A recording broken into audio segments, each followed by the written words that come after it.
Hello YouTube, what is going on? It's your boy GZTV back with another video, and in this video we are going to be discussing, giving kind of a retro album review to, I think, the 2013 album from Travis Scott, and that is Pharaoh.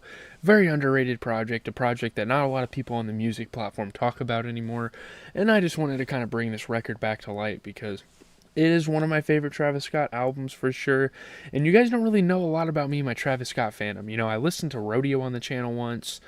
Um, Me and my boy Ian listened to that 2-pack he dropped a while ago. But Utopia's coming up. We got to get hyped for this. So I'm going to be talking about some of his older albums. We won't talk about Rodeo, but we can talk about everything in between up until he drops an album. I think every week we're going to be doing 2 of these album reviews.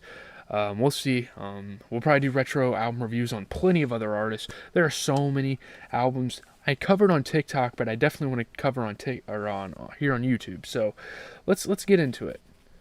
You guys know how this goes. I mean, track by track, we're just gonna go through it, and then I'll give you guys some notes on this. So Meadow Creek, you know, he's kind of starting off the project. This is like his first big release.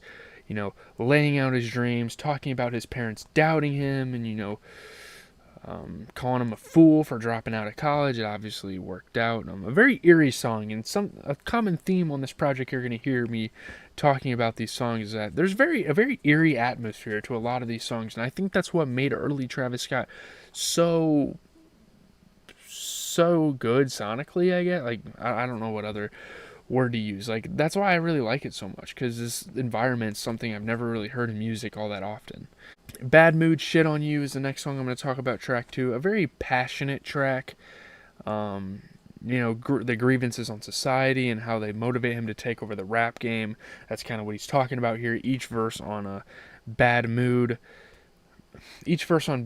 kind of like talks about something in society, whether it be race, whether it be the education system, whether it be, the media, like all sorts of things that celebrities have to deal with on an everyday basis, especially a black celebrity, talking about racism and stuff like that.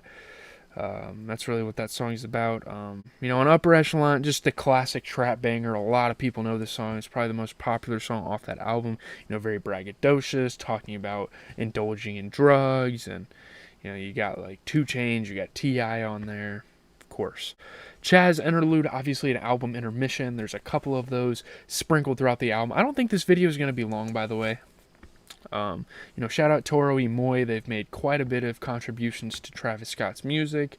They were on Rodeo for Flying High, another like interlude styled song. So these guys, they have a really cool sound, and even as dark as this album is, the lightheartedness of this song. Obviously, the lyrics are kind of traumatic, but it's got this like bright tone to it, and it's so like artistic. It's so genius how this song like comes about. The troubled past, such a sick instrumental to like keep you on your toes here. A bouncy kind of even like drilly instrumental.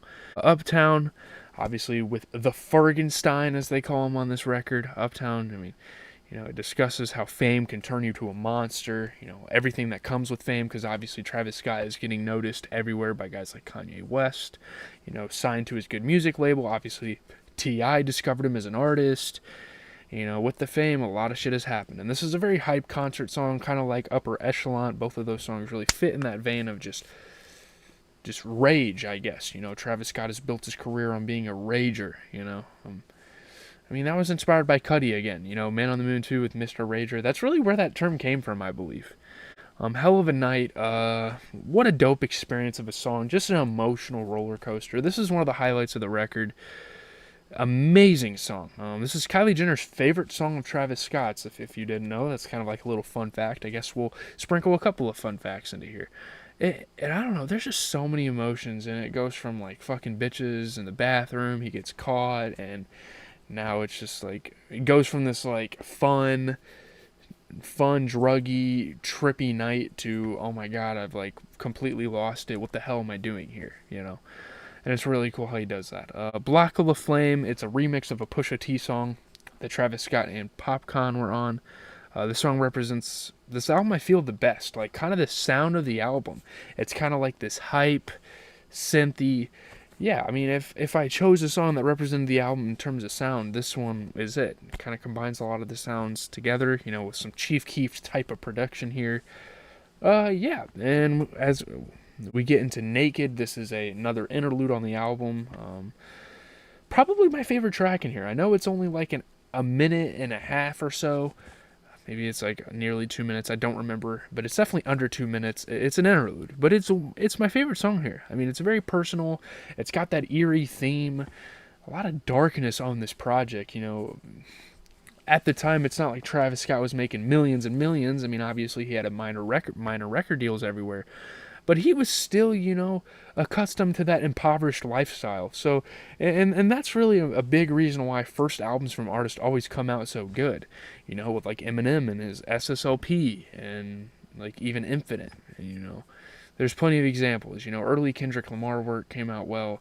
These rappers are still like poor and they still have stuff to prove, so they come out with amazing projects. They're just so motivated. I love that. And I'm not saying this isn't to say that Travis Scott has like lost motivation, because he definitely hasn't. I mean, obviously he hasn't dropped music in like 4 years, but still. But anyway, he's kind of talking about his nighttime thoughts on this song. I really like this song. I really dig it, and if you listen to it, you probably would too. It's very inspiring. I mean, yeah. Dance on the Moon is a very synth-driven, quite a trip of a track. It's a very fun listen. Holy shit, the chopped and screwed stuff from Paul Wall was amazing. Obviously, Travis loves his Houston roots. Coming from Houston, the music culture there is absolutely phenomenal. DJ Screw, Paul Wall, all sorts of, I can name them for days. And obviously we have Theophilus London on here. He's like I don't really know what kind of music he made, but he added quite a bit here. MIA, is just a bunch of freestyle verses, so I don't think it's really looked up as one of his best songs. It's a pretty good song though, and there's some awesome bass on here. I mean, the production on this record is going to be great because it's Travis Scott. He's still part producer at the end of the day. Obviously, working with Mike D nowadays is giving him the luxury to not like go as hard on the production, but still. Drive is a very ambitious, dramatic, emotional song. He goes in a completely different direction with James Fauntleroy here than any other song on the project. It's really interesting. It's kind of talking about driving under the influence and contemplating your decisions off that. Again, at the beginning, the ode to like some old records, some of them even Houston records. I think that's really cool to show, Travis Scott's inspirations and stuff like that. I think that was an awesome touch on this album. Quintana, probably one of the weaker songs on here. Doesn't mean it's a bad song, but I could do without it every once in a while. I mean, Wale's on it, I guess, but yeah, it's hype, but yeah. 16 Chapels is a song that got added to the album at like after it released, so it's kind of like a bonus track, but it's a really good vibe. I like the atmosphere of it, the production. Oh my god, I mean, Travis Scott early production was great. I mean, it's still good to this day. Band's absolute banger. This is an amazing way, with Meek Mill to end an album. Like talk about a great outro. I mean, flexing the money, closing it out on a bang. I mean, this is a great track. I don't have much to say. It's just really, really fun. I got Benz, I got Benz, I got Benz. I mean, it's a bit repetitive, but again, it's just so catchy. So let's just get into the general notes of the album, and then we can call it a day here. So kind of getting into my overview of the album, general notes section, whatever you want to call it, like the actual review, I suppose, just summing it all up. This album obviously had its Cudi influence, its Kanye influence. Those are some of the two biggest artists in Travis Scott's career. So shout out to those guys for breeding probably one of the best trap artists of all time. I would say he is the best trap artist of all time. I know there's the Thugger fans, the Future fans, but there's not a lot of albums those guys have made that can beat a Rodeo or beat a Birds in the Trap or even Al Pharaoh in freaking Days Before Rodeo. Astroworld wasn't crazy, but we'll talk about that, through this rollout of Utopia. But it was so cool how close he was to Ye back then, already kind of getting that cosign somewhat early in his career. Obviously, he went through a lot, though, to get there. I'm not saying it was easy. He had to leave his parents' house. He had to sleep on the couch at his friend's house and just trying to get a cosign, man. It's interesting, artists' first projects, like listening to them. You see them passionate, rapping like they got something to prove. Um, it's just where the true artistry comes out here on records like this. Um, I mean, a lot of energy on here, especially compared to his recent future run. I know Twitter's having a field day with what he's been doing recently, and compared to now, I mean, my God, like I'm not gonna say he's gotten worse, but geez, man, he really he really made you feel something back then when he was making music. Very underrated project. One of my favorite Travis albums. I think it's up there with some of his best. I think it can compete with the Rodeo. I think it could compete with a Birds in the Trap. I think it could compete with a Days Before Rodeo. I really like. I'm really high on this album. Yeah. Most Travis fans probably never heard of this album. I mean, this is a very ominous, very not ominous, very obscure album in his catalog. Because not a lot of people are going to scroll SoundCloud looking for Travis Scott music unless it's unreleased. It's not like they're going to scroll through his back catalog. But yeah, I think it's safe to say we can get into. I'm gonna give this album a rating. I usually don't like giving albums numbers. I think it's kind of foolish, but we're gonna do it for this video. So I'll see you there.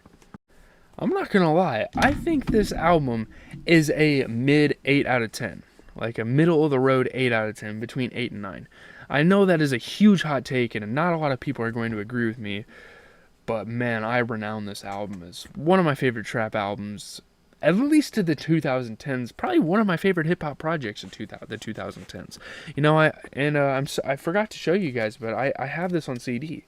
I listened to it for the first time 2-3 years ago, 4 years ago maybe, and I instantly had to cop the bootleg. So yeah, I love this album. Hopefully if you guys are seeing this and don't know about this album, go listen to it. Let me know your thoughts in the comments. It's a retro review. We're going to be talking about all sorts of old albums. I'm kind of starting a series here. I might have to make a playlist for this, but I'm going to catch you guys in the next one. I think the next one we're going to do tomorrow is Days Before Rodeo. We will get into the next one. We're going to skip Rodeo though, so yeah. Be on the lookout. I'm out, guys.